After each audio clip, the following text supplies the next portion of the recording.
இன்னும் அவர் பனையூர்லேயே இருந்துக்கிட்டு அரசியல் பண்ணுவது தான் விமர்சனத்துக்குரியதாக இருக்குது. அவர் களத்துக்கு வரணும். எல்லாரும் களத்தில் இறங்கி பணியாற்றி கொண்டு இருக்காங்க. எங்கேயோ மாநாட்டிலையும் செயற்குழுவும் பேசுனதுனால கடைசி நேரத்தில் அந்த இமேஜை வச்சு ஜெயிச்சிடலான்றது மக்கள் அதெல்லாம் ஏற்றுக்கொள்ள மாட்டாங்க. எல்லாரும் எம்ஜிஆர் ஆகவும் எல்லாருமே ஆகின்ற இந்த காலத்தில் ஒரு எம்ஜிஆர் தான் தமிழ்நாட்டில், ஒரு எம்ஜிஆர் தான், ஒரு எம்ஜிஆர் தவிர வேறு யாரும் இது பண்ண முடியாது. ஏங்க அது ஏன் திரும்ப திரும்ப வரும்போது வரலாம்ல, எத்தனையோ காலங்கள் இன்னும் எவ்வளவோ இருக்கு. அவர் மக்களை சந்திக்கணும்ல, அவருடைய இதெல்லாம் சொல்லணும்ல எல்லா இடங்களுக்கும். கடைசி நேரத்தில் எங்களுக்கு இன்னும் இது இல்லையே. எங்களுக்கு நாங்கள் எப்போவுமே இப்போ பார்த்தா எங்கே போனாலும் எங்கள் பொதுச் செயலாளருக்கு மக்கள் வெள்ளமாக கூப்பிட்றாங்க.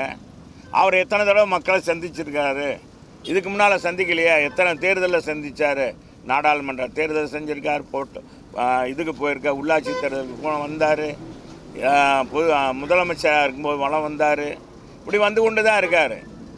வர வர இப்போ பார்த்தா இப்போ அன்னைக்கு என்னென்னா மக்களுடைய செல்வாக்கு கூடிருச்சு. அதனால் இப்போ தானாக கூடுற கூட்டம் தான் அதில் அதிகமாக இருக்குது பொதுச் செயலாளரை வரவேற்கிறதுல. அதனால் அவர் வரணும். வந்த பிறகு தான் எதையும் பேச முடியும்.